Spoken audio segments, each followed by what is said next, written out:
All right, looks like we're live. I'm here with the most hated man on the interwebs, Matt Forney. Party all the time. Pastor Tom's with us, Hello. and British James is with us. Sup, fams? All right, so we don't have Luke. I don't know what happened to Luke. He might be in some sort of turkey coma right now. So there's a hell of a drug. I don't want to talk about tonight. We're going to shit on Lauren Southern some. We're going to talk about net neutrality a little bit, the hashtag Church2, and talk about Eminem versus Trump a little bit. In fact, I think we'll start with that. Let me see if I can bring up the text here. I don't want to actually bring up the article because that'll no doubt crash my browser. Because BET.com, like many sites anymore, is filled to the brim with ads. Okay, so here's the text of the article. And I don't remember. Okay, here it is. Eminem has been. I don't know the name of the article. It's like Eminem is mad. Eminem is mad at Trump because remember he had that little anti-Trump rap? Well, Trump didn't notice or care. So that made Eminem really mad about it. So the article says Eminem has been mad at President Trump for a while. Now the rapper's anger at POTUS has grown. The real Slim Shady gave a standout performance at the BET Hip Hop Awards last month when he, with a 5-minute freestyle, taking shots at Donald Trump. However, the president never appeared to take notice, and that has rubbed Eminem the wrong way. Quote, I was and still am extremely angry, Eminem said to an interviewer. I can't stand that motherfucker. I feel like he's not paying attention to me. I was kind of waiting for him to say something, and for some reason, he didn't say anything. I'm not going to be ignored, Donald. Well, yeah, he's got to boil a rabbit on. Any fan of mine who's a supporter of his, it's lyrics from the thing. I'm drawing a line in the sand. Either you're for or against. Yeah, it's okay. I'll choose him over you there, Slim Shady. Let's see. When Kendrick Lamar blasts Donald Trump, he is preaching to the choir. When Eminem does it, there's a good chance Trump voters are actually listening. Yeah, we're laughing at it. I mean, that's an awfully hot coffee pot. You know, when I was in high school, I thought Eminem was the shit. I really did. Like, the first 3 Eminem albums, I thought they were great. But that's it. And that was like 15 years ago. All right. And you know what? The angry, fuck the world, burn it all to the ground rap, that was cute when you're in your 20s. All right. But Eminem's like fucking 40 now. He's well into his 40s, from what I understand. It's not cute anymore. And especially going after, oh, look at how edgy I am. I went after Trump. Oh, my God. In an industry where everybody's going to suck my dick for doing it. Look how edgy I am. I'm sorry. Every time I think of Eminem, I think of the Insane Clown Posse diss song "Slim Anus," and with lyrics such as, "Oh, by the way, if you see my dad, tell him ask him if he saw my spread in Gay Al's Porno Man." Honestly, Eminem, Insane Clown Posse did nothing wrong. All that stuff they were making fun of Eminem, it's kind of true. It turned out to be true. Well, the guy's treating Trump like his fucking father. You know, it's like, pay attention to me, Daddy. Pay attention to me, Daddy. I didn't even think about that, but it's all the anti-father rage is projected towards the closest thing to a paternal figure this country's had in a while. Well, you know the lyric. I didn't think of that, but that's dead on. Well, you know the lyric in the song that ICP was parroting. My name is, by the way, if you see my dad, tell him I slit his throat in this dream I had. That's basically what his entire early oeuvre was about. Just rage at Daddy for not being there. Oh, man. Eminem is so pathetic anymore. It's the thing is, I could buy. Like, I was never a fan of Eminem, but I get where you're coming from with what you said, Bechtloff. You know, when you're in your 20s and making music like that, okay, that makes sense. That's a perfect career progression. But you have to grow up, and the guy is not grown up. Compared to say someone like Trent Reznor. You know, I was more of a Nine Inch Nails fan myself, but Trent Reznor, I wouldn't say his new stuff is that great, but he's matured aesthetically. You know, in '94 he was singing songs about how he wanted to fuck you like an animal, and with music videos full of dripping corpses and stuff.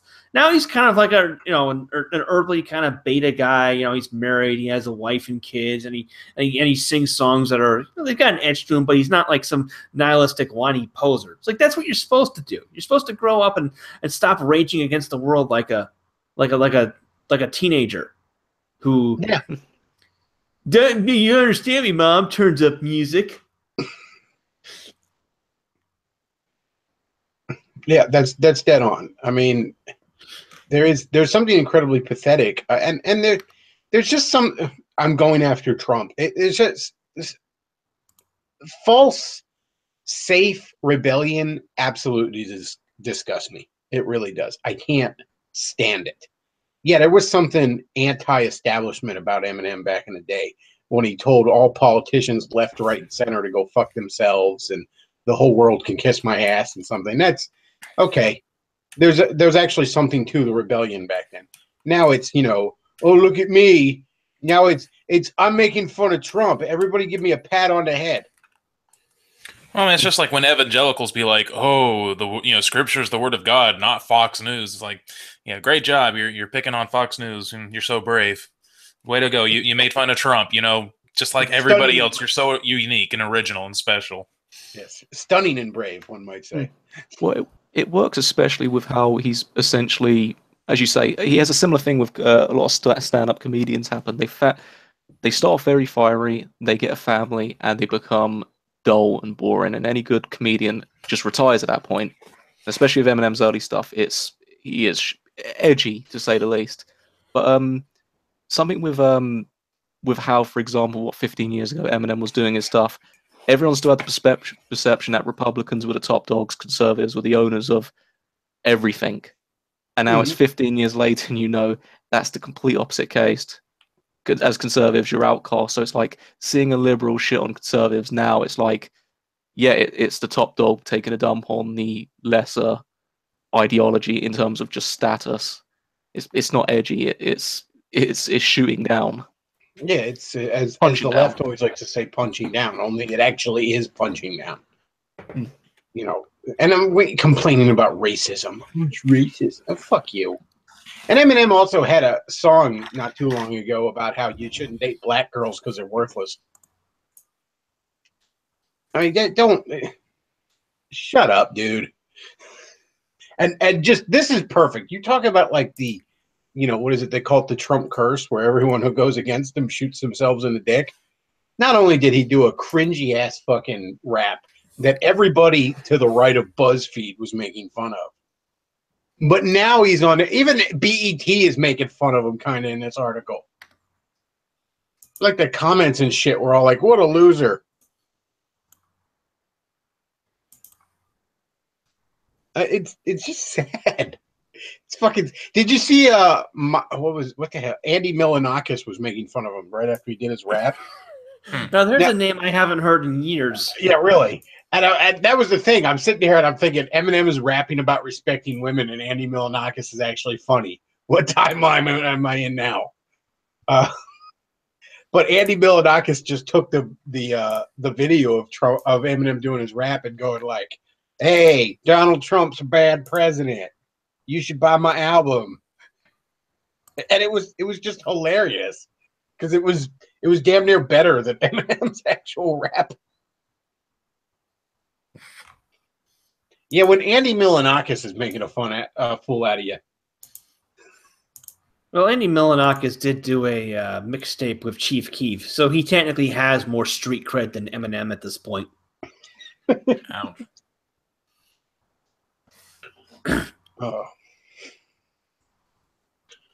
The other thing I want to talk about is Lauren Southern had a little video out, and Matt, I understand you're no longer welcome in the comment section of Laura Southern's YouTube.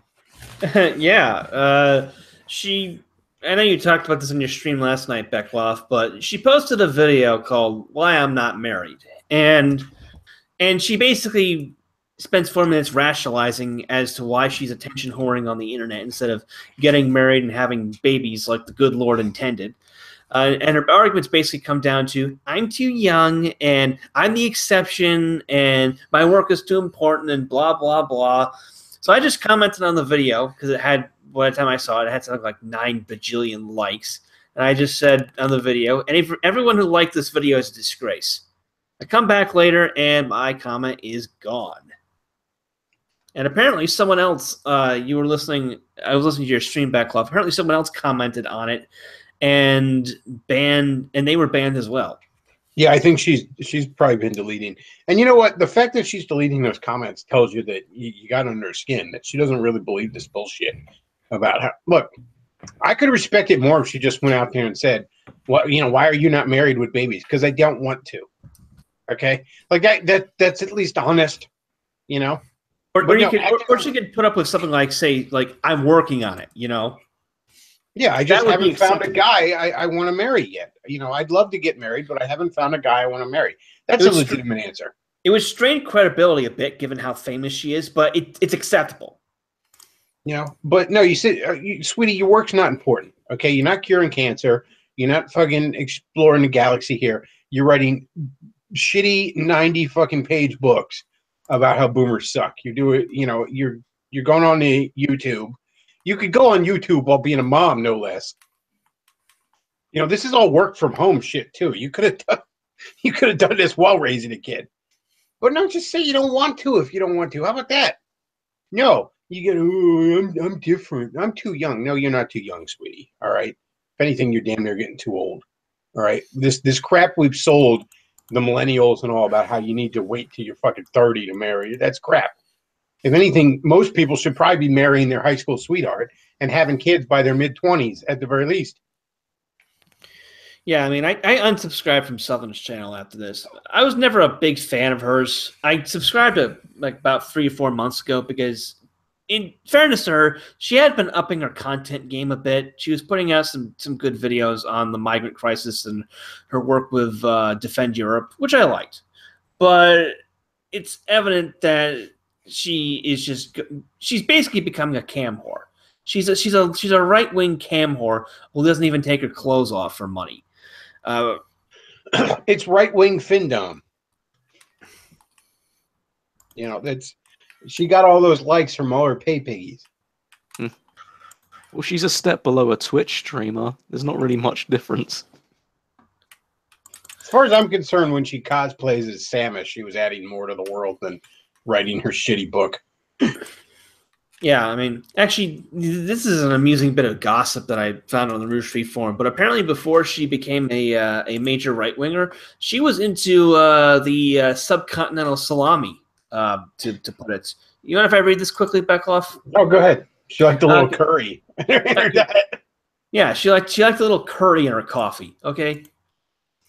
Anyway, I know someone who went to school with Lauren Southern. Lauren was by all means a normal, dumb white girl. She is now a racist, dumb white girl. She had a reputation for being a bit weird, very insecure, attention-seeking, and quote-unquote easy, unquote. So basically, she dated a bunch of brown guys. One dumped her because he upgraded to a hot Middle Eastern girl, and also because he discovered about Lauren's reputation. Lauren got super attached to the second guy, but he ended up dumping her because she was batshit crazy, and also ended up dating a rich brown girl. She didn't take the breakup well and turned into a mess. She dropped out of university, read dumb white girl, and did the whole anti-SJW thing at the slut walk for attention. I'm not surprised she embraced the whole white nationalism thing because she was burned very badly by the brown guys she dated. Not at all surprised that she specifically screeches against brown immigrants/Muslims, although that's equally because of current events and their recent prominence. Also, there are pictures of her with these brown guys, so it's not bullshit. That's hilarious. That's extremely funny. I don't even know what to say to that. Well, every case I've encountered of women who, every case I think of women proving that not all women are like that just reinforces the fact that all women are like that. I tell you about another encounter I had with an alt media thought. I'm not going to name this person because I don't want to call down the wrath of God on them just yet. But this person used to suck up to me very evidently for to help promote her YouTube channel and stuff like that. She appeared on my podcast at one point, so that'll narrow it down for all of you there. We had a bit of an online rapport, okay? Not close friends or anything. But anyway, about a month ago, she was actually in Hungary doing some interviews for her channel. And I shot her an email. It was like, hey, I can hook you up with some people in the nationalist community if you want to, major figures in Budapest, if you want to interview them, you know. And I could possibly appear on camera as well if you want me to do that too, you know. And if our schedules intersect, we could maybe meet up. I wasn't too I'm too busy, but it's like, hey, I'm offering to help you with your work. Now, keep in mind, this person used to suck up to me a year ago constantly. Didn't get a single reply from this person. Because then I'm one of the little people now, you know. She's this big star and doesn't need to hobnob with the plebes like me. All thoughts are like that. All thoughts are like that. These conserva thoughts, as N.C. Clark likes to call them, they get so big so fast. It'd be like, you know, you see one of these pop up and she's got like 50 YouTube subscribers, and you know, by her next video she's got 50,000. And you know, I used to mock the mainstream Republicans for, you know, I got it from Michael Savage, but I call them the Viagra Republicans. You know, that watch Fox News, and back in the day they'd pull their pud to Megyn Kelly. Now, I've hated Megyn Kelly for 10 years. I knew that was a thought 10 years ago. I knew she was a joke. And I'd been vindicated in recent years. But I used to mock them, and I thought maybe the kind of alternative media scene out here on the old interwebs, maybe it was a little different. It's not. It's not at all. The amount of guys who are subscribed to quote-unquote political commentators because they want to pull their pud to those girls is disgraceful. I mean, you know, I'm not telling you to look at porn. Don't get me wrong. You shouldn't look at porn. It's bad for you. But if you absolutely want to be pulling your pud to stuff on the internet, just go look at porn then. Because at least you'll feel bad about that. At least you're not going to, like, justify it in your head like you're helping some grandiose political movement after you watch a video of some chick getting reamed. You know, you're going to feel bad about it afterwards. The sad truth is none of the Lower Southern fans feel bad about it afterwards. Well, we went from Viagra Republicans to Findom nationalism. Findom nationalism. I might call that. I might name my next Friday stream that.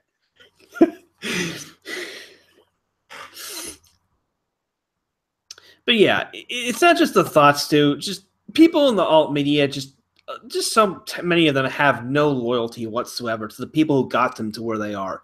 And I could name names. You all know who we're talking about, okay? The lack of loyalty is astounding. The new media is acting exactly like the old media has. They formed their own little cliques, and they don't want anyone who isn't cool in their little cliques.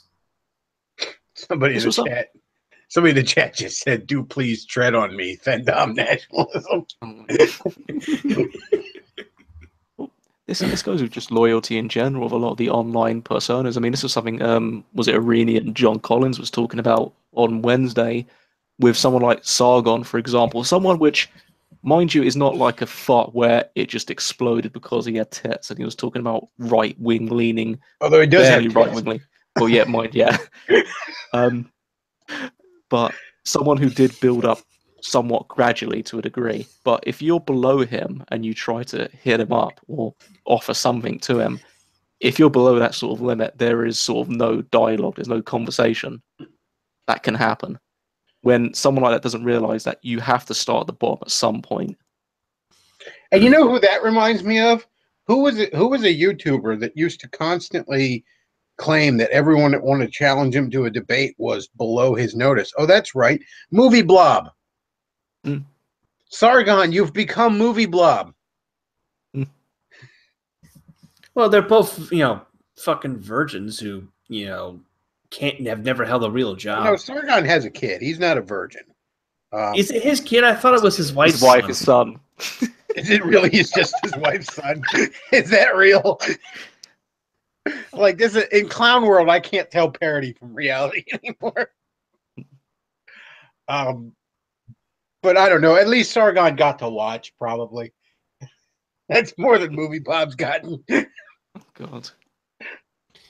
Yeah, we need to start pumping that fundraiser to get him to the Bunny Ranch. Oh man.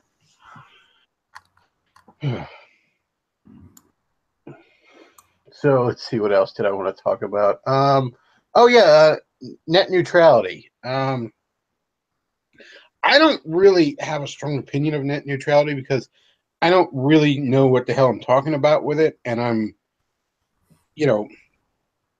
not one of those guys who's going to act like I know what the hell I'm talking about when I know damn well I don't. So I don't really understand the issue that well. And Forney showed me an interesting thing. Apparently, as the FCC is trying to do away with net neutrality, one of the arguments for net neutrality is that, without it, they're going to be able to censor the internet. Well, they are already doing that. And the FCC pointed this out and supposedly actually cited the Daily Stormer and Gab as examples of that. The net neutrality thing, I think, as I understand it, and again, I don't understand it all that well. The best bet here would be, things like Google and Facebook and all those are monopolies. Just straight up, those are monopolies. And I'm not a big fan of antitrust things. I'm not a big fan of breaking up monopolies because usually monopolies are monopolies because of things they did right. In some cases, it's because they outright built an industry or they dominated it for a reason. I don't like the idea of antitrust things because it always struck me as punishing success. That said, though, when you are king of the hill, there's certain responsibility that comes with that. And if you are going to be in a monopoly, you can't abuse that, So I would have them treat it like a utility if it were up to me. I look at it this way. Anyone who is seriously supporting net neutrality or opposing net neutrality or even getting really involved in the argument, you're bad and you should feel bad.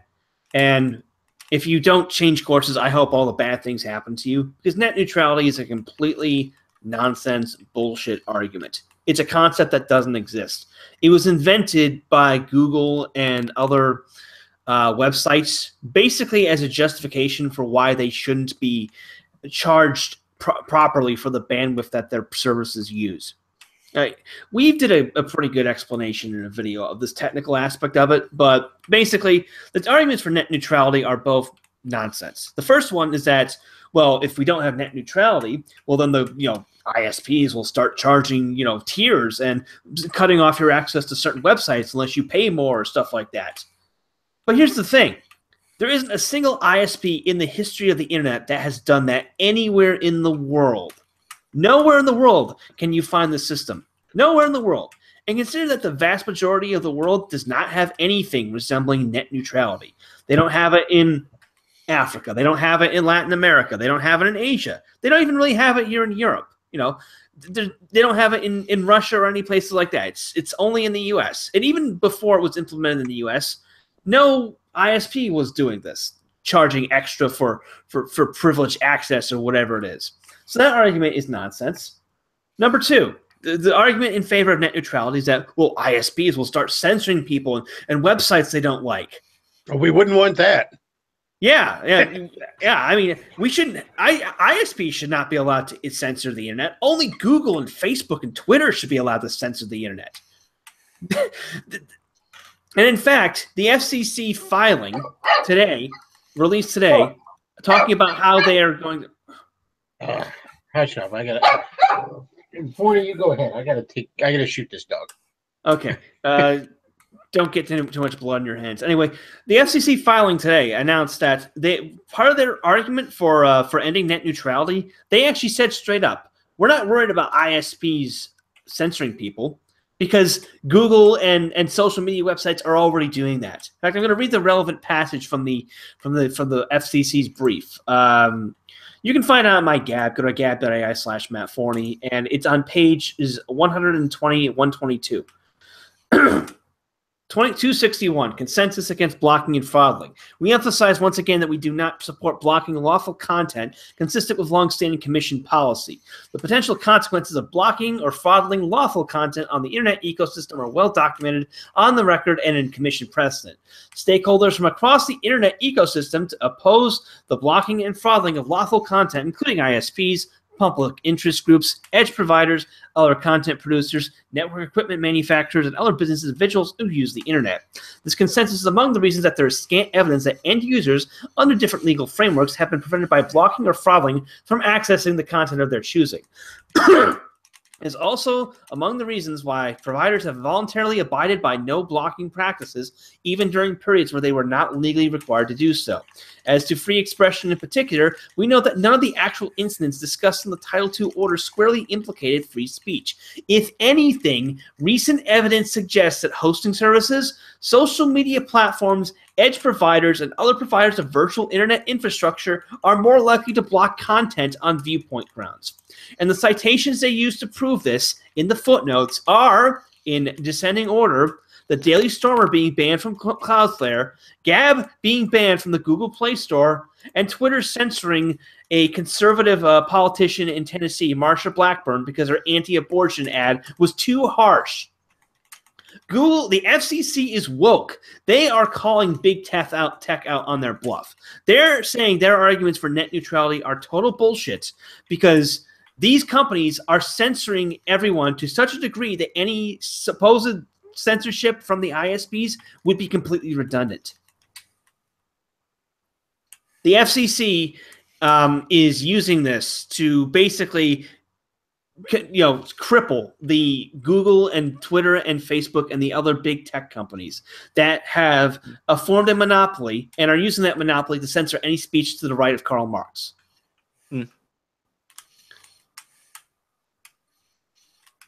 So I have no opinion on net neutrality one way or the other, but personally, anything that hurts Google and Facebook, anything that makes Mark Zuckerberg's life more difficult or makes Jack Dorsey's age advance just a little more, that is a good thing in my opinion. And all this consultation about net neutrality is something that will certainly help do that. Oh, and I would like to add something else as well. I'm not sure if Bechtloff is back yet, but I just got back. Sorry, the dog had to go out and drop M&M's latest single. Yeah. Anyway, we don't need a net neutrality provision to guarantee free and open access to the internet because it's already codified in case law involving the Constitution. Back in 1946, there was a Supreme Court case called Marsh v. Alabama. Now, what was going on in this case was that there was a company town in Alabama called Chickasaw where one company owned everything, including the sidewalks. That's how company towns work. And there were some Christians going around pamphleteering. And the company tried to use private trespassing laws to get them to stop pamphleteering because, the sidewalks were owned by them and it was private property.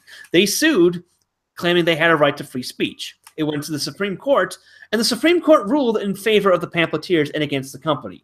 The Supreme Court said that private companies do not have the right to block free speech if they happen to own all of the means by which speech can be practiced. What this meant that in a company town where the sidewalks are the only public space where you can express yourself freely, they can't ban you from the sidewalks. And Google, Facebook, and all these other companies are the only means by which you can express yourself and use the internet. That means they cannot ban people for political reasons, which means that any halfway competent lawyer can and will probably at this point assemble a case showing that Google and these big tech companies are literally violating the Constitution. Literally. We'll take an interesting case. I'm not sure how long ago it was, but with Microsoft getting sued over Windows operating system having Internet Explorer as default, they thought that as monopolization. Now, a common argument I keep hearing is that Comcast, I'm assuming, is a big ISP in the US. If they decide to throw something like Netflix, which would be a direct competitor, not as an ISP, but as a streaming service, if someone can make a case against Microsoft with IE, if someone couldn't make a case against Comcast if they could prove they were throttling other services like Netflix, I'd be quite surprised. Oh yeah, Microsoft had to take shit for far less than Google or even Facebook and Twitter have done, frankly. Yeah, I mean, I think the only reason that hasn't been going on so far is because a lot of right-wingers are fucking stupid and they're like, my free market, completely ignoring the fact that the corporations hate their guts. Like the whole impetus, the reason why net neutrality used to be popular was because Google and all these companies were much smaller and they could frame it as a case of the little man versus the big corporation. Back as late as 2015, which is when Obama's FCC put these rules in, they could pull that off. But in 2017, fucking Twitter bans Trump for free 5 minutes because of a rogue employee. Everyone's being censored left and right. Google has deranked both RT and Sputnik because they are quote-unquote Russian propaganda. The evidence of these companies manipulating, being huge and gigantic and making billions of dollars and using their power to manipulate information is out there. And they're going to try and talk about net neutrality and the free and open internet. Give me a fucking break. And I think that's why net neutrality is going to die. And frankly, if it hurts Google and all these companies, good fucking riddance. See, they're trying to. We talk about how the left is constantly trying to relive and LARP about the 60s. They're not even LARPing the 60s anymore. They're LARPing the aughts. They're trying to position Trump as being like the reincarnation of George W. Bush. It's like, we're going to fight the big corporations. Trump is a tool of the corporations. No, it's a little more complex than that. And that argument doesn't really work when in the current year, you can't the corporations are all left wing. The corporations all support gay rights and transsexuality. Oh no, yeah. If you're a Christian baker, you got to bake the cake. So you're saying the left has forgotten that it's the current year? The left has forgotten it is the current year. How about that? That's it's one of the most shocking twists ever. That's going to ram them. But yeah, in conclusion, net neutrality, supporting net neutrality, getting it hung up in this argument, you're bad and you should feel bad. And if net neutrality goes away, nothing will change other than maybe you'll have to pay a little more for Netflix. In which case, sorry, I don't feel bad for you in the slightest if your bills go up slightly. Most people are using Netflix as a replacement for cable. Cable is like $100 to $200. Netflix is $10 a month. Yeah, if Netflix goes up to $50 a month, I can live with that. My bills are going to go up, Well, your Netflix bill might go up, but your internet bill might go down. That's the other thing. Yeah, there was an interesting infograph someone had. How a lot of people supporting net neutrality seem to try and frame it is that you'll be paying your current bill plus the extensions when it's not necessary. I mean, until this sort of new scheme is implemented, I don't think anyone actually knows how it's gonna go down. But if you were to frame it as, okay, I pay $15 a month for my emails and texts and yada yada yada, there's gonna be certain things you're not gonna pay for. You're not gonna pay a fixed fee. Honestly, I agree with the whole sentimentality. I'm not either way because until it's implemented, we don't know if it's gonna be bad or not. Yeah, I really just simply don't know. I don't understand the issue that well, and I mean it's bogged down in so many technical details. I feel like I'm in school doing homework whenever people are trying to explain it to me. So I'm just like, I don't know. Like, all I know is I want to hang the commies. When can we do that? All right, I want to talk about this church too, but first let's go ahead and do the ad breaks. First sponsor. Oh, and by the way, you'll see down below there's the Patreon and the PayPal. So if you would like to support this program, and as I've often said, whatever the alternative media you enjoy is, you should support it. If that's me, I certainly appreciate it. But if that's somebody else, by all means, Stefan Molyneux, Alex Jones, even if it's the buttstuff.jizz guys, whatever it is you enjoy, you should be supporting them. And if you enjoy FinDom nationalism, you should just go watch porn instead. Yeah, if you wanna go be a pay piggy, you can always hit up Lauren Southerns. I think she's on Patreon now, but whatever. You could just buy her shitty book. You won't get any value out of that. So, anyways, if you want to just send a one-time donation, there's the PayPal down below where you can you just send a one-time donation. If you want to be a regular sponsor, you can hit me up on the Patreon. And you're not just supporting this program, but also the animated videos on VidMe, which I just put one up today. So, yeah, check out the VidMe channel if you haven't already. And down below, you'll see the first sponsor, Aaron Clary. Clary's books, I'm not going to read through his ad copy because it's already irrelevant. It talks about Black Friday and stuff. I got to talk to him. He's got to do up some more for the rest of the month. But basically, look, you're gonna wait till the last minute on Christmas shopping. I know there's plenty of time, but you know, time marches on. Christmas is right around the corner, and Clary's books make great gifts for all the men in your life, and indeed some of the women. And I can attest to this. I gave Worthless out as a graduation present to someone that was graduating high school. That made their life, that made that young lady's life much, much better. Because while all her idiot friends were off to Millersville for a liberal arts degree, she went and studied to be a mechanic. And now she has far less debt and makes far more money. So, yes, give Clary's books out. You know, he's an economist. He's an economist, and you know he'll give you the advice you need to hear. Also, you can check him out at Asshole Consulting, where you can pay for a private consultation. So, Aaron Clary, and then the other newer sponsor we got here. I'll go ahead and read the ad copy for this one. Christmas is fast approaching, so you know what that means.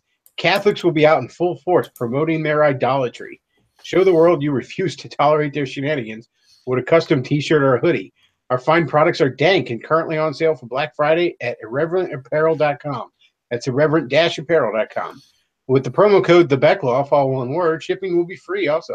Be sure to check back regularly as new designs will be added continuously. But wait, there's more. Do you have an idea for a great graphic t-shirt but don't have the time to start a business on the side? Send your designs to admin@irreverentapparel.com. We will handle the printing, shipping, and customer relations for you, and you can sit back and collect a fat check for your intellectual property. All profits are split 50-50. So he's got a couple of shirts on there so far, with more on the way. And so far, they're just kind of a little bit of dank anti-Catholic memes. There's one with Martin Luther with a big smug feels look on him, where the Pope is crying. Funny stuff. So check them out. It's irreverent-apparel.com. All right, so ads are out of the way. Pastor Tom, you told me about this today, and I didn't really see anything on it because I'm banned from the Twitters, and I have a troll account there, but I barely use it. So there's a hashtag running around the old Twitter machine called hashtag Church2, much like the hashtag MeToo. So I went through an article talking about this, and supposedly it's talking about the terrible sexual harassment in the church, right? And conspicuously absent was any mention of the actual sexual assaults, say, going on in the Catholic Church. No, it was all a bunch of nonsense involved in it. Like, somebody at this conservative Protestant church told me to stop dressing like a whore. The patriarchy's oppressing me. Me too. Or that, you know, that guy asked me out for coffee or something. It's all a bunch of nonsense. Yeah, I mean, here's some of the tweets from Church too. So announce their names, drag them, hold them accountable, empty the pews. Another one is let's remember the indigenous women who have been assaulted and raped by men who claim to be Christians, speaking of salvation for heathen savage while destroying lives and cultures that thrived before they got there. Okay, let's pick that apart real quick because that's kind of in the Thanksgiving spirit a little bit, shall we? First of all, that's not quite how it happened. Second of all, let's assume it did. Let's assume that all that talk of the evil white man come oppressing the natives is all 100% true. That was like 400 years ago. Can we get the fuck over it already? Yeah. Can life just move on a bit here? Go ahead, Pastor. Anyway, the church, I like this one. The church sets women up for abuse by teaching that women brought sin into the world and that women should submit to men. Well, number one, the church doesn't teach that women brought sin into the world. read your Bible. Sin entered through Adam, the man. Let's see here.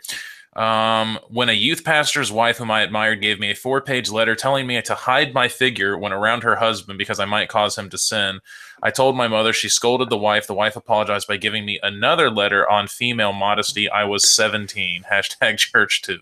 And you were probably dressing like a hoe because you were 17 and your ovaries are screaming for some dude to get you pregnant. All right. So, yeah, you were probably dressing like a hoe and didn't even realize it. It is theology, all caps, that make the church an unsafe place for survivors and a haven for abusers. This is not just people hurting people. Oh my gosh. See, that tweet right there shows you exactly what this is. It's not, okay, there's this quote unquote sexual harassment problem in the church. It's let's use this as an excuse to burn down the church. This is all a bunch of fucking feminists and fedoras that want to try and take this momentum against Hollywood and the elites in Washington and try and push it onto the church. I don't think it's going to particularly work. I mean, they need some sort of prominent pastor to actually, have real charges against him. They need a whole bunch more Roy Moores for this to actually work. But see, this is what's the stupid thing about the Me Too hashtag and then the Church Too hashtag is you've got no way of verifying any of these accounts. We don't know if this is a person who just made up a Twitter account and is just writing these things, if this is someone who's a troll, if this is someone who is actually serious and these things really did happen, if somebody is exaggerating here. There is no way to verify this whatsoever. So it ends up just being worthless. You can't prove it. You can't disprove it. So at the end of the day, well, okay, what difference did it make? And again, this is just like a lot of these movements is, people feel good. They feel like they're doing something when in reality, they're not doing anything. And again, you conflate actual rape, when people actually get raped with, oh, somebody told me I need to be modest. So you end up cheapening what rape actually is. So you actually end up doing more damage than if you hadn't done anything in the first place. Yeah, before we went live, I was sexually harassing the hell out of Pastor Tom, and he can't prove nothing. Exactly. But no, seriously, it's exactly that. It's a big mess, and but see, the idea here is that what will you do, right? Is because you can't, prove it or disprove it. What you'll do is you'll listen and believe, right? That's the whole concept here. Is just listen and believe. So if somebody says this, just listen and believe. And the stupid thing here is that there are some evangelicals, there are some prominent evangelicals who are buying into this without, and again, it's like, look, guys, believe in God, but hey, you can have some skepticism too about you. It's okay to be skeptical about some of these things. Guess what? Women are sinners too. Sometimes sinners lie. So it's okay to, at least want to verify some of this information. But no, we'd much rather, self-flagellate, say, oh, we're so bad, we're so terrible. Here, let's believe every single story that you say coming out, even if there's not a shred of evidence. Well, you especially see this with the evangelicals, that they're just putting women on the pedestal, and women are always right, even when they're clearly not. The fireproof phenomenon, as I like to call it. So, are some of these women, have they actually been assaulted? Yes. Have some of these women actually been raped? Yes. Are a lot of these stories either, fake or have been exaggerated? I think so too. Just given the amount of hate crime hoaxes that we've seen, just given the amount of accounts that I've seen of people who have, exaggerated stories when in reality that didn't happen. I'm just, and again, how easy it is to just lie about these things. I think the problem anybody go on Twitter and just run their mouth about this kind of thing. Well, then the other thing too is I'm coming at this from an outsider's perspective, but these people can't learn. They're trying to attack the church, the right wing evangelical churches. It's almost certainly the case that, well, you talk about Catholic, molestation, obviously. But I'm willing to bet there's a ton of impropriety going on in the liberal Protestant churches as well. Churches that accept homosexuality. I'm sure there's a ton of boy buggery going on right there. They're always accusing us of what they're guilty of. As we saw with the Roy Moore thing, they tried to smear Roy Moore as a molester because he happened to date teenage girls because he could, and then it comes out that Al Franken is a stalker, creepy stalker. There's that John Conyers guy who had to pay out taxpayer money in a sexual harassment settlement. there's even more harassment cases coming down the pike. Well, I mean, again, you know what? Oh, this is somehow the churches. Look, there are going to be predators in any situation. This is something that Bechtloff said, you know, about pedophiles, but I think it's true of, you know, sexual predators as well. Oh, yeah, predators go where the prey is. It's big enough, you know, the predators are going to go where the people are. You know, so of course these people are going to be in here. Guess what? You know, these people, by and large, you might could find it in, like, you know, some of these more liberal churches. You might could find it in some of these big churches that are just way too big that things fall through the cracks. But in a lot of these churches, that this stuff comes out, nobody's supporting it. Nobody's saying it's a good thing. Nobody's saying, you know, oh, you know, don't worry about it. These people are kicked out of the church. Oh, the thing I've often harped on the Catholic Church for is not that there were pedophiles. I'm sure there were pedophiles. There's any organization big enough where people are in charge of children, pedophiles are going to happen. Where I take umbrage is the same thing I've said with Penn State, same thing I say with a lot of the public school system. It's when there's systematic cover-ups. Like, I accept that these things are going to happen, and obviously you can't just take every allegation at face value, but when you have systematic cover-ups, and then what did we see in Hollywood? We saw systematic cover-ups. We saw an actual systematic corruption at play there. Same thing we see with half of these. I mean, we haven't even scratched the surface of how bad things are in Washington. Okay, you know, everyone wanted to mock that Pizzagate, but no, there's a lot more to that kind of thing than people imagine. You know, the Lolita Express and all. There's a lot of things going on here, and there's systematic cover-ups. And what's really telling about these Church 2 things is none of this is any kind of systematic cover-up. Even if you accept it, all this at face value, half of it's just people complaining about the fact that there's, let's face facts, a largely patriarchal theology at play in Christianity, because there is. And then the other half is just people like, oh, somebody told me to stop dressing like a whore. I'm such a victim. Well, see, and that's the other thing, is that they don't give you the other context where in these cases where it's actually true, oh, somebody touched me inappropriately, and then the person was kicked out of the church, but they leave that part out of the tweet. Oh, yeah, like, I'm sure that's happened. Of course that's happened. It's going to happen. You know, bad stuff's going to happen. It doesn't make it right, but there's a big difference between, oh, see, the church perpetuates this and it grows in the church. And again, it's like, you know, you see sex abuse after sex abuse scandal in Hollywood, nothing to do with the culture in Hollywood. You can list off a few examples up here on Twitter. Oh, it just perpetuates this. It's the theology itself that creates this. Come on. Well, it's general confirmation bias. Consistency.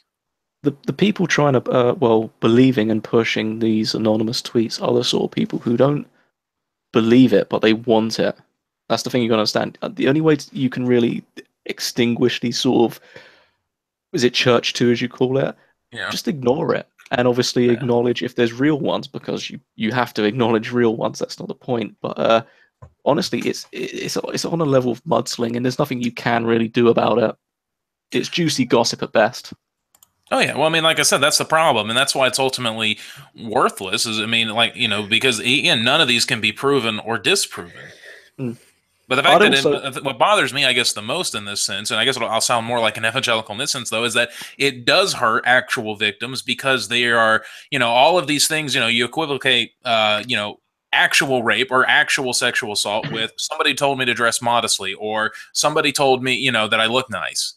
And it's like, well, that cheapens everything. And again, you know, as I've said before on other streams, when a problem gets too big, people become apathetic. And if you take a sexual abuse problem, you take a rape problem, and you make it seem like it's every single man, or you make it seem like it's the entire culture, or you just make it seem absolutely too big, people aren't going to care. They're going to become more apathetic toward it, rather than actually wanting to do something about it. Well, the left is just famous for this. I mean, you know,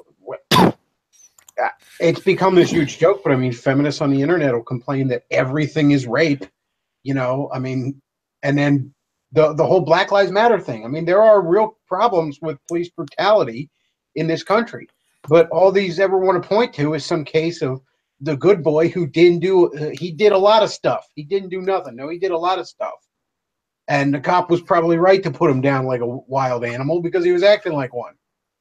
But you never hear of the actual cases, because they just get lost in this flood of victim mongering bullshit. Right. I mean, you know, it goes from, you know, there are some bad cops to there are some bad racist cops to all cops are systematically bad and racist to policing in general is somehow racist too. Same thing with rape on a college campus. Like the actual statistics, it's like 1 in 50 women have a chance of getting raped on a college campus or something like that, which even that's a horrible number. But what do? They shrink it down to 1 in 5 to make it seem like it's the freaking Congo or something out there. It's like, it's so untrue that people spend more time showing how this is false rather than dealing with the actual issue. If you just 70 be honest, billion women are raped every minute. Oh yeah, right. It's all emotional. It's as I say, I was watching one of the panel shows on must have been BBC Three, and Peter Hitchens is trying to argue with this woman who essentially is saying suspend habeas corpus and free trials. Always assume that the person accused of raping a woman is correct. And it's like that sort of counterintuitive thinking, you are actually doing more harm to general victims of rape. Not to mention, arguably, free trial is probably one of the most important privileges and rights that we get in Western society.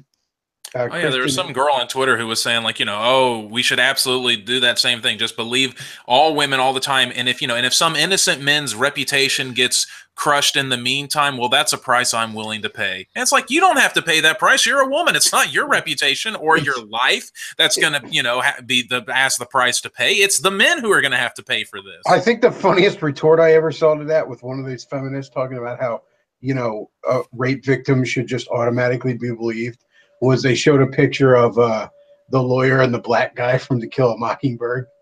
Absolutely. As the response. Christian in the chat just said, Bechtloff made many statements of a sexual nature on his stream. I'm calling it sexual harassment as an audience member who's with me. Hashtag Bechtloff too. Bechtloff harassed me before the stream started. I can't prove it, but you have to believe me. Yep. Yeah. But that's exactly what it is. It's watered it all down to nothing. People hear about a rape charge anymore and they laugh. It's become a big joke. Oh yeah, it's on par with when someone says you're racist, and I'd say half the time they're probably thinking he probably just said a really offensive joke. Yeah. Yeah, the things just don't mean anything anymore. These words just don't mean a thing anymore. And it's the worst time for this sort of thing to happen when genuine cases, not just in Hollywood, but rape scandals in general, are coming out. Because with this idea of all rapists are rapists until proven guilty or not, you're essentially hurting us and our ability to actually deal with such scandals. I mean, I would say, for example, with a lot of the Hollywood allegations we're hearing, I would say more often than not, they're probably lies, but there is still the fact that muddies the water, and that means that I can't decipher, okay, which was actually a legitimate harassment or rape or coercion and what wasn't. Well, it's muddied the water, too, because it lumps everything in degree-wise. You know what I mean?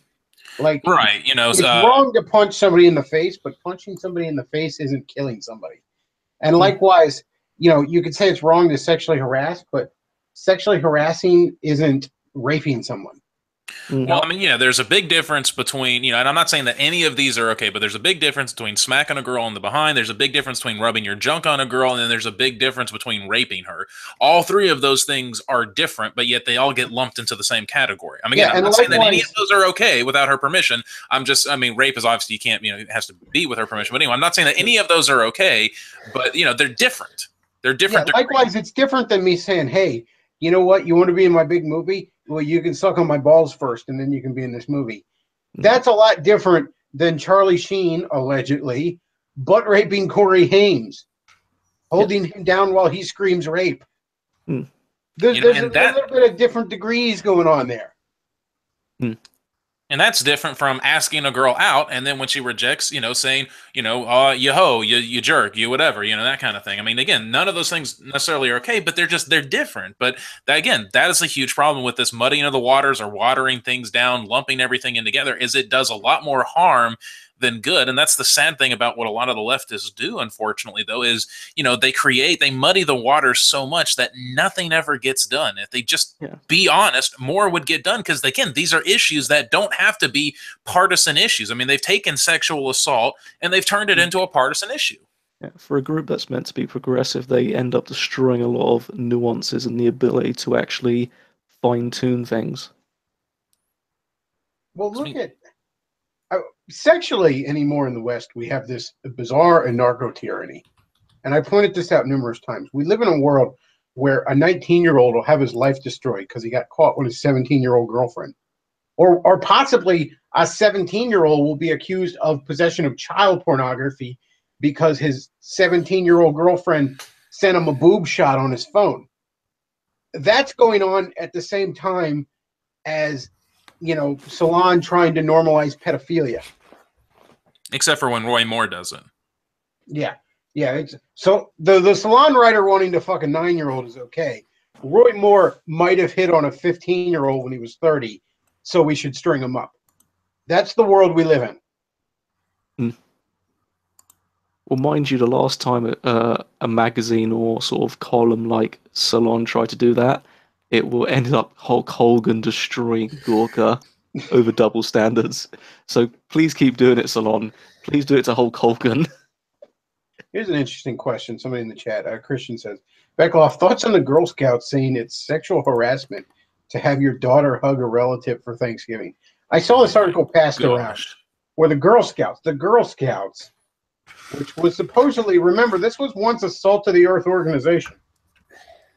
They had an article saying that it's wrong. I guess for bullshit reasons, like it perpetuates rape culture or whatever other nonsense they were saying. That, if you tell your daughter, like, go give your grandmother a hug, go give your uncle a hug there. Don't be a snotty little brat when your relatives come over. He just bought you some Christmas present. Go be nice to him. That's rape culture right there. Man, just how are these people going to react when they find out that here in Europe, people usually greet someone of the opposite sex by kissing them once on each cheek? That's rape.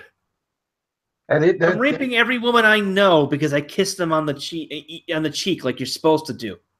Hide your wife, hide your kids. They be raping everybody out here. Well, it's not just daughters that hug the relatives; it's the sons too. So, are they being sexually harassed? Obviously, I guess not in their estimation. You know what? I mean, again, it's such a stupid thing. You always go around and pass out hugs. Little kids are often too shy, so it's telling the kids, like, no, be sociable, especially with your family.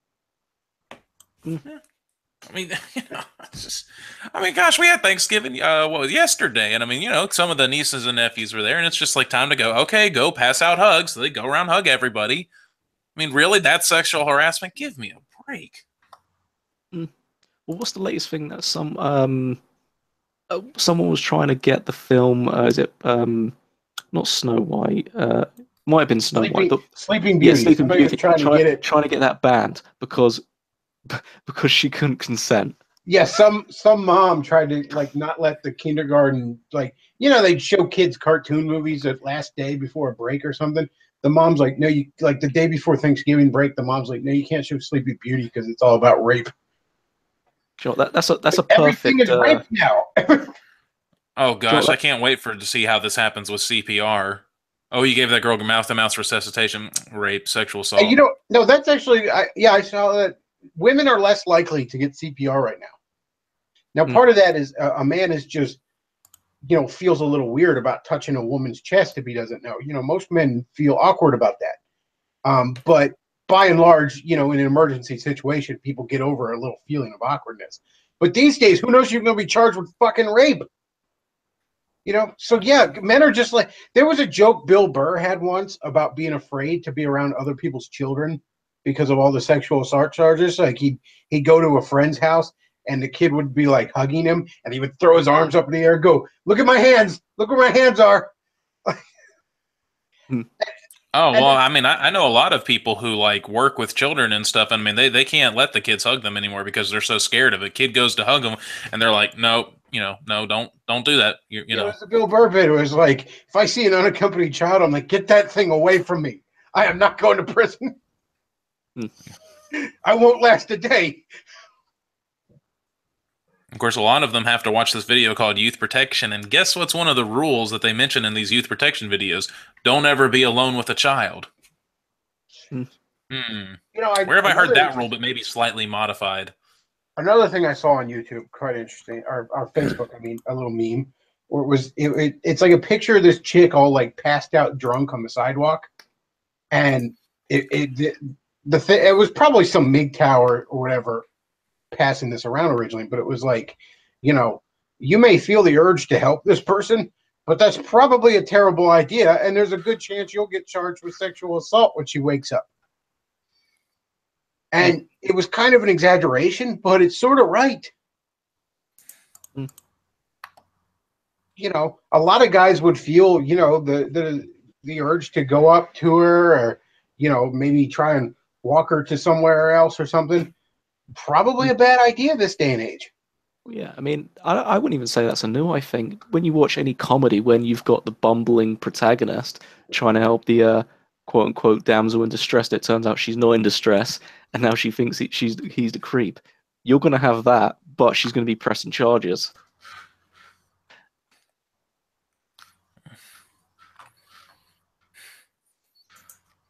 Anyone ever watch the Odd Couple? Nada. No, there's this one scene where the guy's trying to help an old lady across the street, and she doesn't want to go across the street, so he starts hitting him with the purse. Oh, yeah. It's like, nowadays it happens, except for she calls the police and he gets arrested. Yeah. And I mean, it's harsh to say that kind of thing, but yeah, that's sort of the where we've come,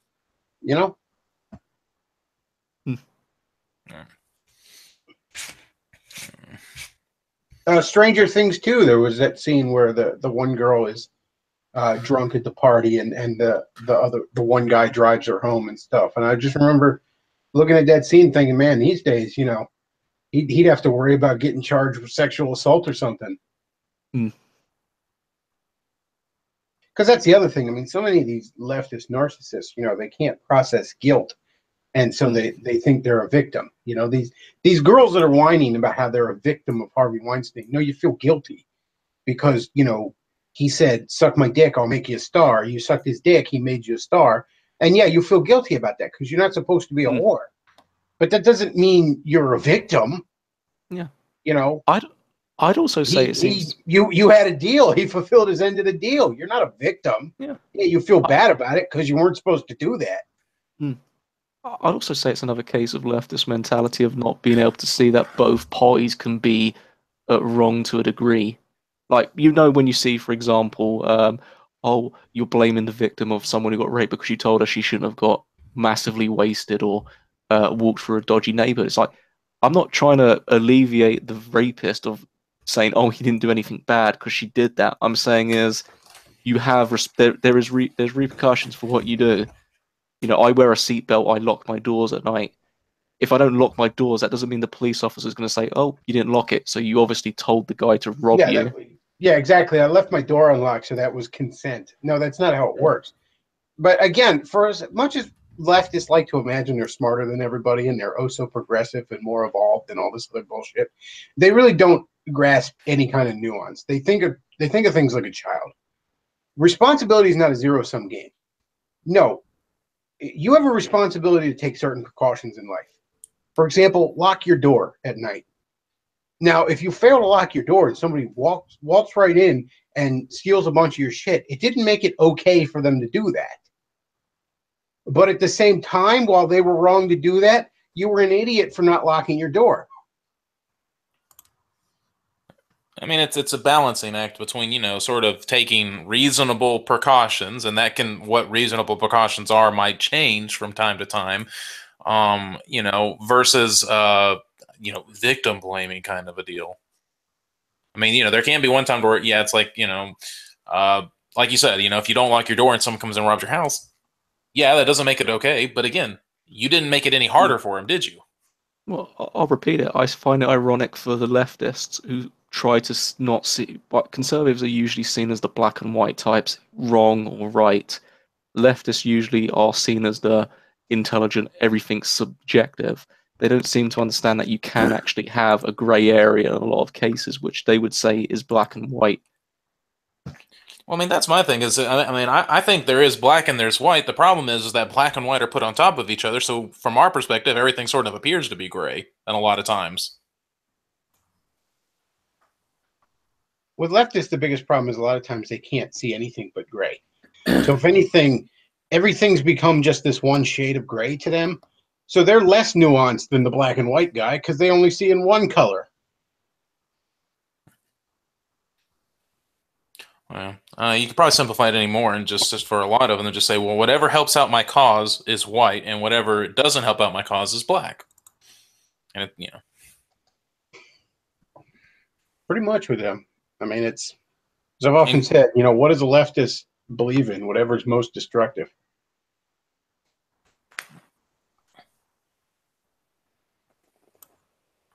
Well, I mean, people can miss nuance on both sides too. Republicans can miss nuance, and they can, sometimes you can admit that sometimes, decision might be, difficult. They're figuring out which is the right answer. Like, on the whole net neutrality thing, I don't know if, is there a black or a white answer on that? It's kind of like, well, pick your own poison.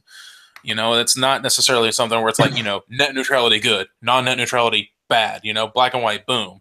It's a question of, well, okay, think about it, and reasonable people can end up on both sides of that. Well, I was just listening to Forney released his paid subscription, the Forney After Hours thing, and he was talking about when Tommy Lauren had all the, when she was talking about how she's kind of pro-choice on The View, and because she's small government and all. I was sort of defending Tommy Lauren there because, again, there was sort of nuance to that. I said, look, and I say sort of. I was saying, look, you can make a small government case for why you're pro-choice. That is a legitimate, logical argument you can make. Not a lot of right-wing people are likely to do it, but there it is. Tommy Lauren wasn't able to make that case with any articulation because she's half a retard. And then I made the point that I didn't think Glenn Beck should have fired her for that because, I mean, Glenn Beck always associates with any and every leftist who he thinks will help his, business, So I made the point back then that, like, I don't think Glenn Beck should have fired Tommy Lauren for that. I also don't think he should have ever hired her in the first place because she's half a retard and never had anything interesting to say.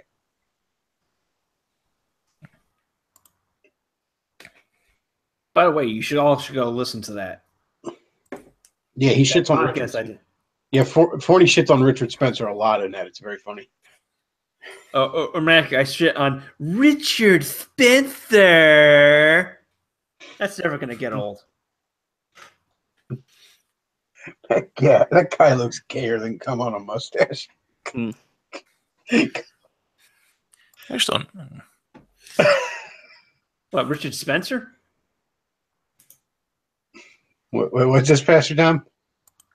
I was just saying, I'll never understand how he became really popular. How he gained any type of influence is beyond me. I never really got it either, but. Oh, by the way, in good news, he has been officially banned from the 26 countries of the Schengen area in Europe. Now, he was, threatened with a ban earlier in the week, early in the month, because he was going to show up to Poland's independence march and embarrass it with his usual antics. But the Poles warned him not to come, so he didn't come, but they banned him anyway. And mostly I'm amused because he's on Twitter whining about how Trump won't protect him. He complained about how Trump helped secure the release of those 3 black American basketball players in China, but Trump won't do anything for him with relation to Poland and the EU.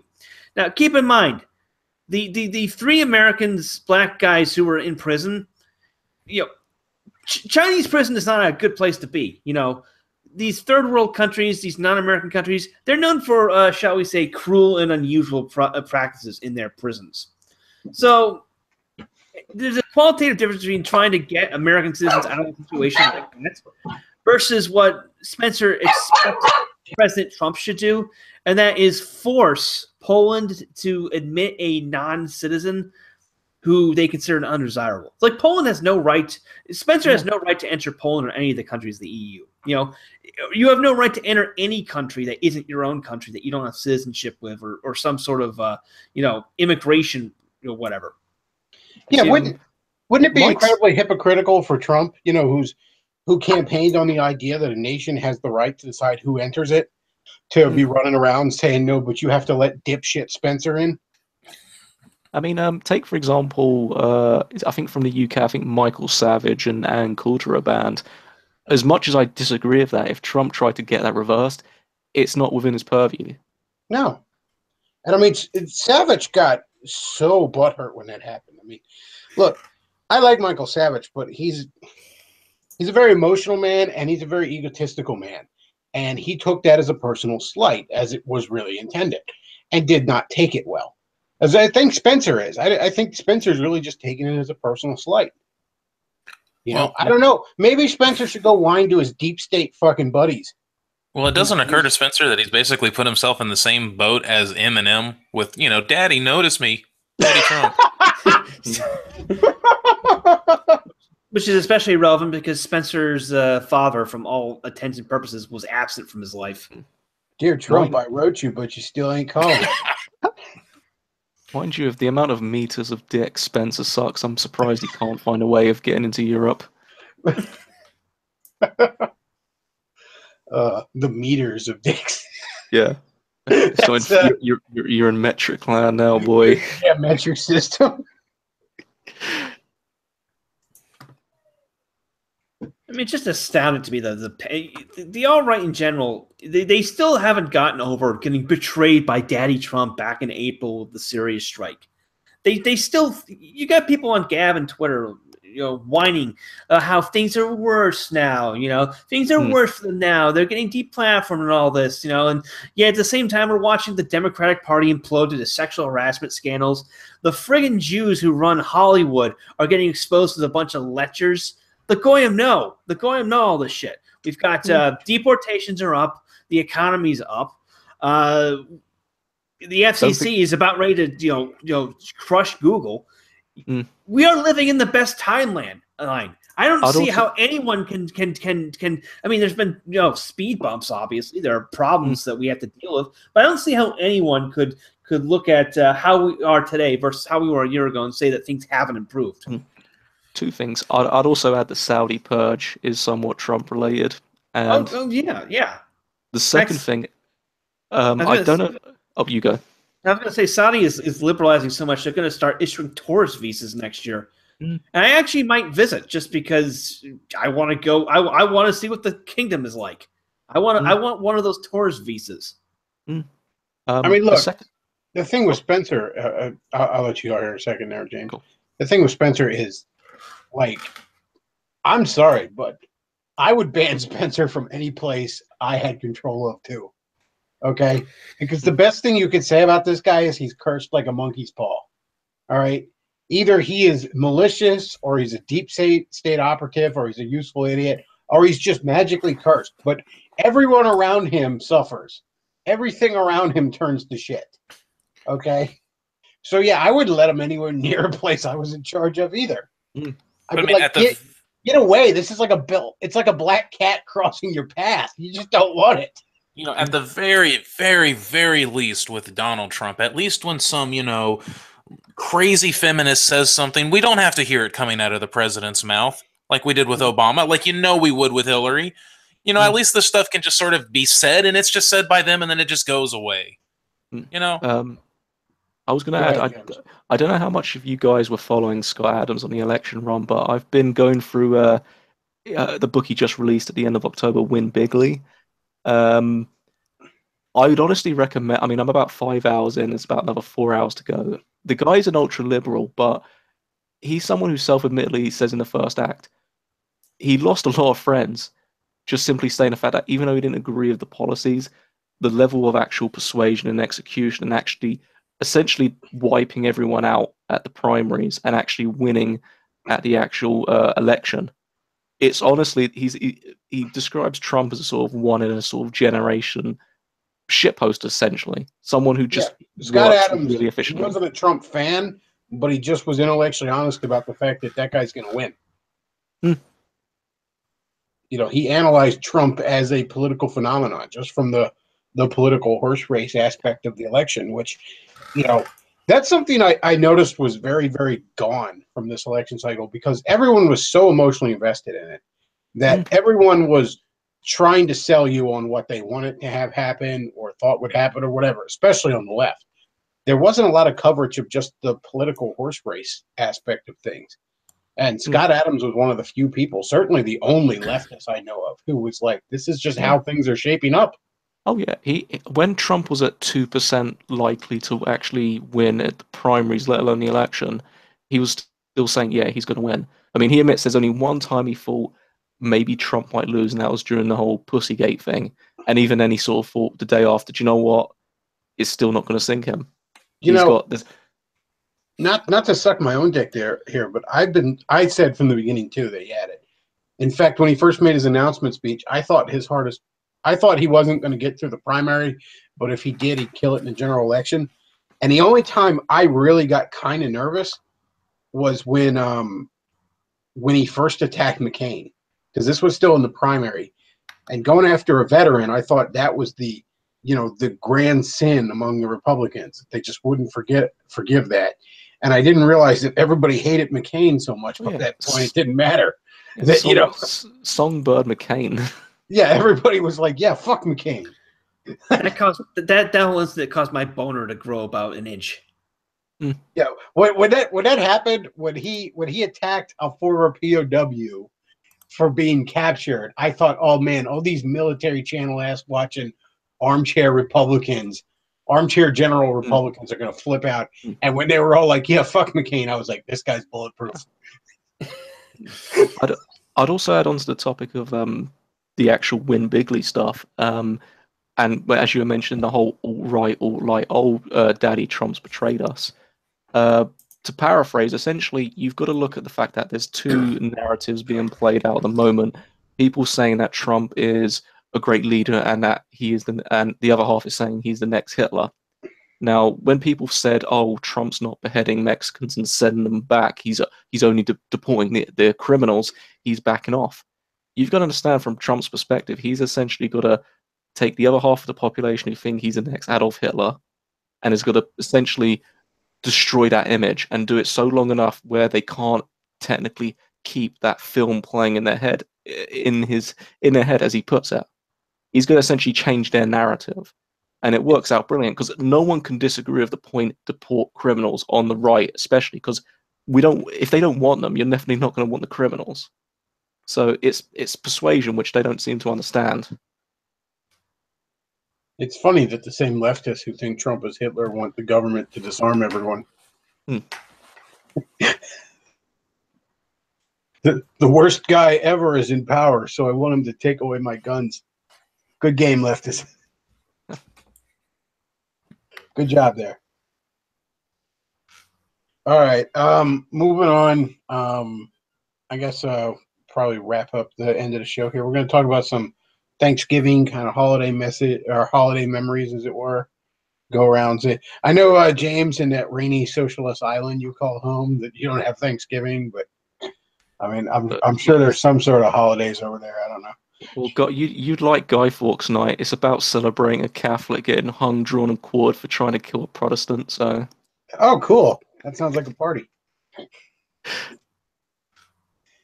Yeah, that's what a bunch of leftists don't really understand about, the 5th of November. Oh, let's remember the 5th of November because they watched V for Vendetta and they don't really know who Guy Fawkes was or what he really wanted to do or anything. It was 1776 before it was cool. That kind of reminds me. We were talking about this before the stream, but it's always something I don't think a lot of identitarians in the alt-right quite grasp.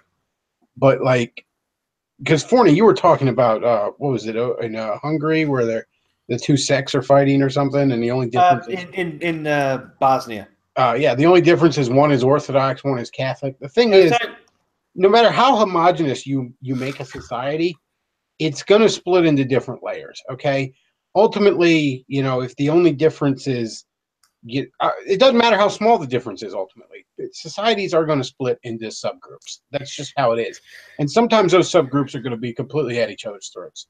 So it's one thing to acknowledge that race matters. It's one thing, again, a lot of the alt-right positions I agree with, maybe not to the same extent, but at least to some extent. But when you're that much of an absolutist about it, you fail to realize there's always going to be dividing lines in a society. There's always going to be lines drawn. There's always going to be some reason to hate the other guy. It's just always going to happen. And yeah, I mean, yeah, sorry, I wasn't cutting. Go I ahead. didn't mean to Go cut ahead. you. Yeah, I was talking about it in the context of Ratko Mladic, and I know I'm pronouncing his name wrong. I don't care. The former general of the Army of the Republika Srpska, who was sentenced by the Hague this week to life imprisonment for war crimes during the Bosnian War. It was like the whole conflict in Bosnia and when the Yugoslavia dissolved between the Croats and the Serbs. They're basically the same people. The only difference is that the Croats are Catholic and the Serbs are Orthodox. If you put a Croat and a Serb next to each other without telling anyone who they were, people wouldn't be able to tell them apart. They even speak the same language, Serbo-Croatian, just that the Croats write it in Latin script and the Serbs use Cyrillic. But they're still, they committed all this ethnic cleansing and all this genocide over what basically amounts to a few hills. That's basically what Yugoslavia is. It's a bunch of hills. It's a bunch of mountains. They're fighting on a village-to-village basis over what is basically the most worthless scrap of land in Europe. I mean, on the one level, you don't want to go to that stupid liberal extreme of like differences don't matter and we're all one race, the human race, and all that faggy shit. But at the same time, I mean, you can make too big of a deal out of this sort of stuff, and ultimately, like I said, no matter how homogenous a society is, people are going to find reasons to be at each other's throat. People are going to draw dividing lines. It's going to happen. If the United States of America was nothing but white people, it would be, I don't know, Northerners hating Southerners, or Catholics hating Protestants, or Christians hating, I don't know, those gay ass Odinists. I don't know. Something like that. That's always going to happen. That's just the nature of man. So there's almost this utopianism on the alt-right where they think if we can just get the perfect homogenous society, it's going to be oh so perfect. Well, there's ultimately nothing. There's ultimately no pure homogenous society. Because no matter how small of a group you get to, there's different people within that group. Yeah, you get that stupid phrase from people like, no more brother wars. Whites should stop fighting each other, completely ignoring the entirety of European history. There was some idiot at alt-right.com complaining about this in the context of Ukraine. It's like, he doesn't like the current Ukrainian government because they're nationalists and they don't like Russia. It's like, they started a brother war. They're trying to defy the white race and blah, blah, blah. You're completely ignoring like that whole Holodomor thing where the Russians deliberately starved millions of Ukrainians to death because Stalin wanted more grain. Stuff like that. I mean, you look at like, white Europe and all. And you know what? I mean, like here in Thanksgiving, a lot of alt-righters have crapped on the noble savage myths of Indians and pointed out how all these various Indian tribes were constantly at each other's throats, And yeah, fair enough, they were. But you know what? It isn't like Europe, the history of Europe was that a great deal different. They were a little smarter, a little more advanced about it, but the French always hated the Germans, and the Germans always hated the French. And why were the Pilgrims coming to America in the first place? Yeah, why were the Pilgrims coming to America in the first place? Why did they get the fuck out of Europe like it was a giant dumpster fire that because they were possibly dying at sea to get away from? Because they were communists who would have been killed if they'd stayed behind. The point is, everybody was at each other's throats all through Europe history. There were alliances that fell apart. There was all sorts of backstabbing. There was all sorts. That's just the nature of man. Well, that's one of just those things that kind of ultimately comes with success too. You know, I mean, like when a group is sort of on the outskirts of, society, they kind of have to band together. But then when they become the mainstream, all of these divisions begin to arise. You know, you sort of see this with the skeptic community, right? I mean, the quote unquote skeptic community, they were all together at one point, but when they kind of became more mainstream on YouTube, well, they started eating each other. Same thing with the left, and the LGBTQ and everything like that. Once they became more extreme, well, they eat each other. That's just one of those things that happens. Same thing with Christianity. It's just any group, when they become mainstream like that, when they become big enough, those differences emerge, and then people start fighting over all of those things. Yeah. So yeah, like I said, I'm the kind of person I agree with most of these identitarian points, and to some extent or another, but also realize you're not gonna. It doesn't matter if you get rid of all the non-whites. You're not gonna have a utopia. All right. If it comes down to it, the blue-eyed people hate the green-eyed people. It does.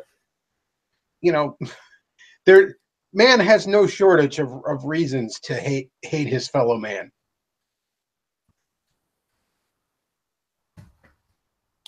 Yeah, well, I mean, it's been going on since the dawn of time, and it will continue on until the end of this age.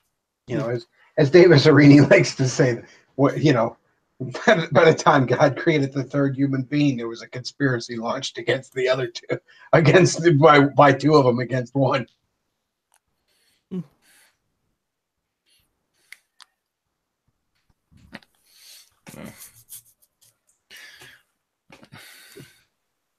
So yeah, everywhere you go, all through human history, everybody was,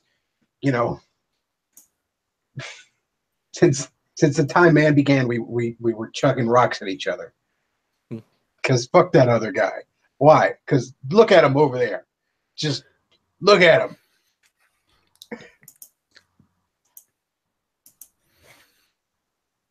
All right, so back to your old Thanksgiving.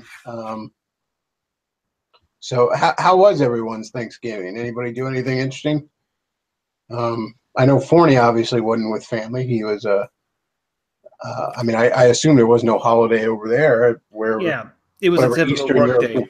A typical work day, which is good enough because we have plenty of feast days off on the Catholic calendar. So I decided to be super patriotic and order from a Russian restaurant for dinner, befitting my status as an employee of the Russian security service, according to my enemies. Yeah, I haven't gotten my rubles yet for my my tireless work sporting Trump, but I'm told it's in the mail. Well, how else do you explain all the gold teeth? How about you, Pastor Tom? Any fun Thanksgiving stuff going on this weekend? Ate turkey, ate pumpkin pie, visited with family. Fun times, but nothing really too much out of the ordinary. I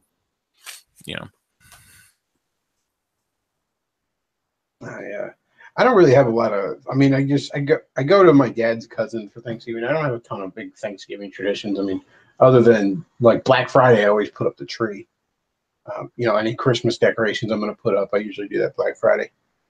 Because that's the start of Christmas season. I'm usually done my shopping well before Thanksgiving now, and I'm pretty much done now. Yeah, one of the cool things, in terms of Christmas shopping beforehand, is I was able to get my sister an SNES Classic, because that's one of the systems that we grew up with. And so I've been trying really hard to find her one, and I was able to pick up the last one that they had at the GameStop, which normally I wouldn't go to, but I was looking to get one first. I was glad that I was able to pick one up for her. How many would-be scalpers did you have to kill to get it? You had to knife fight somebody in the GameStop parking lot for it. Thankfully, not this time. But I was just going in. I was like, "Hey, do you guys have any SNES class?" Like, yeah, we got one more left. I was like, "Great, I'll take it." I went to Target the day it came out at 11 in the morning, and it wasn't there already. It was sold out, and I'm like, I'm not going to run all over the county for it. It's not that big of a deal. It would have been really cool to have, but I think Nintendo might actually make another chunk of them this time. Supposedly, they said they're going to try and keep up with demand this time, but that's never been Nintendo's strong suit. We got our Christmas decorations up today, too. That's a tradition around here, is we'll always get the decorations up the day after Thanksgiving as opposed to getting out on Black Friday. Yeah, I almost never go out on Black Friday. I don't mess around with it. I mean, I went to the grocery store today, and that was too damn crowded. Well, what's the death count up to? It's 10 people, right, and 120 injured at Black Friday. Oh, I'm not sure. I hadn't heard, but I mean, it wouldn't surprise me. They've got a running, if I can find it, Black Friday kill count. I don't know. There's this stupid article about how brawl videos in Black Friday, how that's rich people abusing the poor. Oh, for God's sake. I used to work retail. These people who go to retail stores on Black Friday are the scum of the earth. They behave like the scum of the earth. And they treat me like I'm the scum of the earth. Bitter experiences working as a Kmart when I was at a Kmart when I was a teenager. A Kmart that had easy access to a public bus line, if you get my implication. Ooh. I work at a discount store and people still ask me, are you doing Black Friday? Mind you, the last person who got killed on Black Friday was in a Walmart parking lot. She was shot dead for Walmart goods. Pastor Tom shot her to get that NES classic. Now,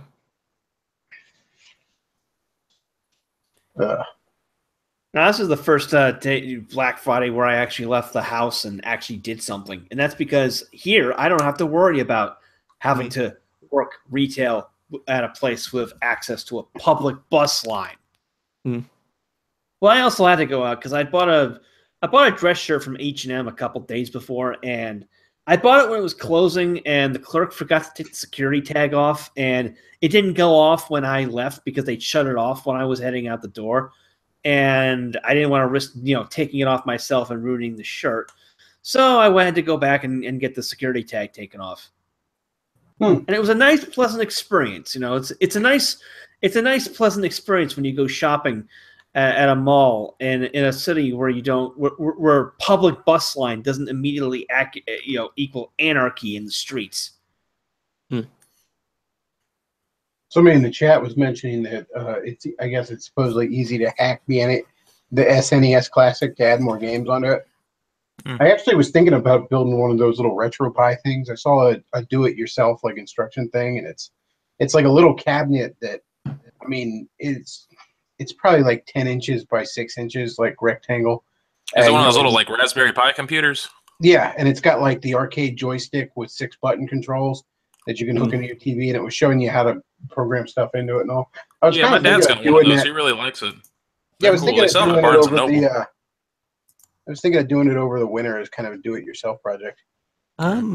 Loosely on that, I mean, I've seen someone's. I don't know if it's an actual official release or just a custom mod, but someone was trying to build a console that could essentially play all of the Atari library plus the early SNES, NES, Mega Drive, and Master System. There's a ton of bootleg NES classics for sale. I constantly see advertised on Facebook, and I'm sure some of them are probably really great.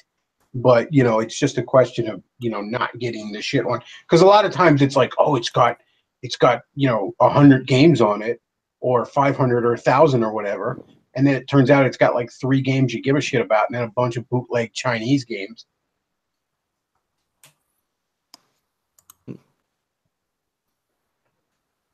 Luke's joined. How was the coke-fueled orgy? A little uneventful.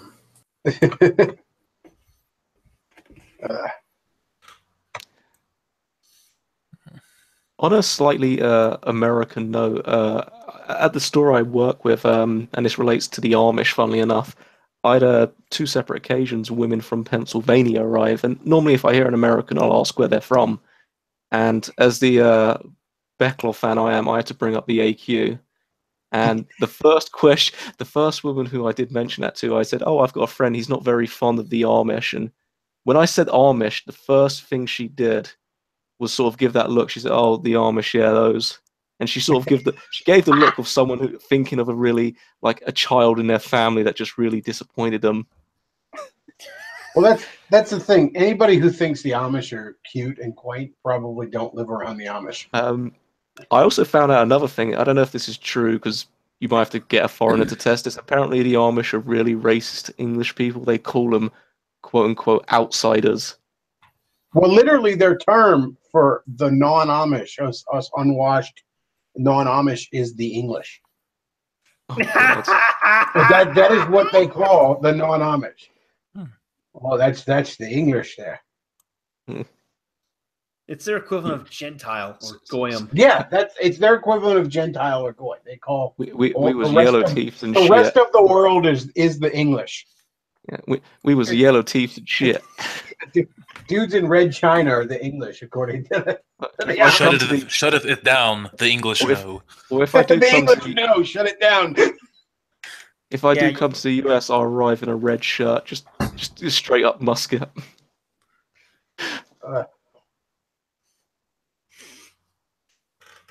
What's their currency like? No, they use American currency. Oh, okay. They don't have 350. their own currency, and they have a lot of American currency. Those are, Forney called them Stone Age Jews on here, and he wasn't kidding, man. They swim in money like Scrooge McDuck. They're a lot like Ebenezer Scrooge. Like, they have all this money and they do nothing with it.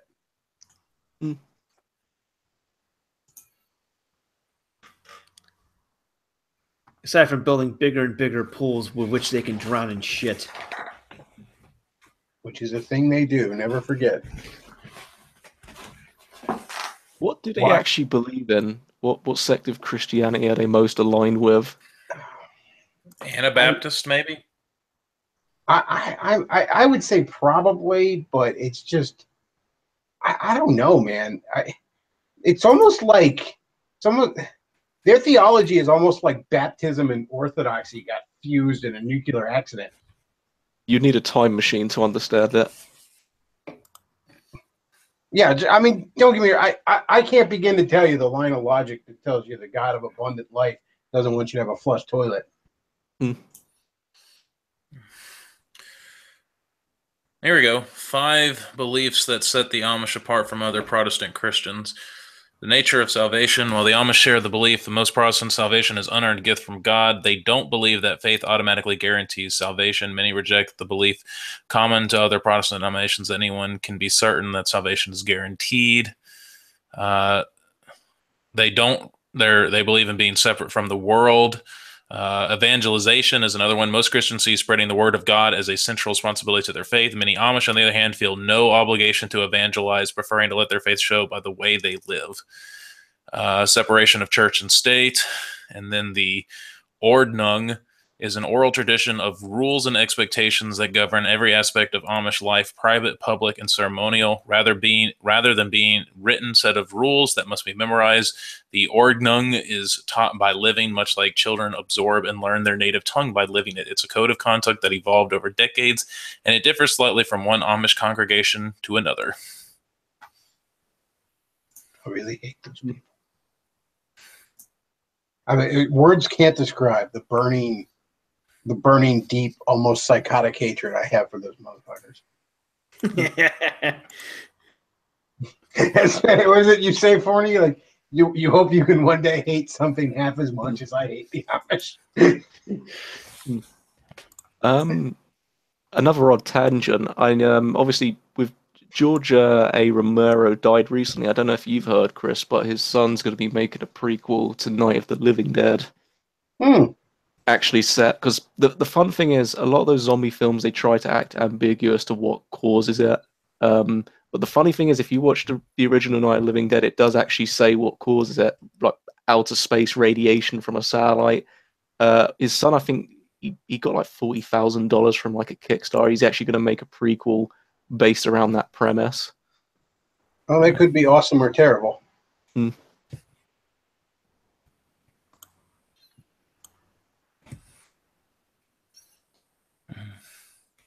Well, I think I'm going to probably wrap this up here soon. We've gone almost 2 hours.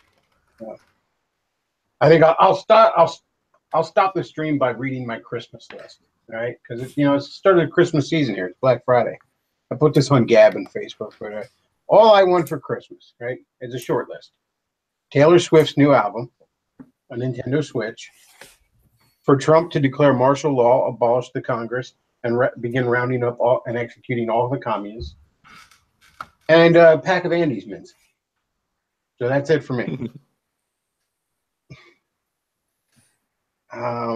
Anybody got any closing thoughts? Free Kevin?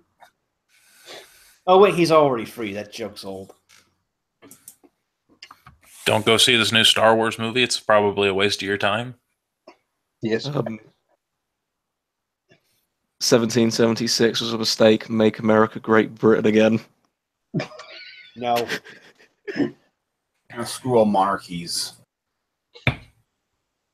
I like that meme of it's like a picture of Cookie Monster yelling at John Oliver, and somebody put under it says, Cookie Monster tells John Oliver that if he hates freedom so much, he can go back to his rainy socialist hellhole island. Good old Bert Strips. If you're on Facebook and you're not following Bert Strips, you're wrong. All right, well, I think that's it. If you enjoy the show, there's the PayPal and the Patreon down below where you could send me some shekels. I need some shekels. Greatly appreciate it. Also, there's the sponsors, Aaron Clary Books and Irreverent Apparel. And check out the VidMe channel and check me out on the Gab. Check me out on Facebook, the Bechtloff, on all those places. I'm sorry, Forney, you were saying? I was going to say, if you didn't like the show, Bechtloff doesn't care. If you didn't like the show, you could send me some shekels anyways. You know? If you send me enough shekels, maybe I'll retire and I won't do the show anymore. So how about that? Yeah, send me 5 million shekels, $5 million, and I promise to never go on YouTube again. You'll never see me again. All right, that's about all we got for tonight, folks. I want to thank you all for listening. Bechtloff out.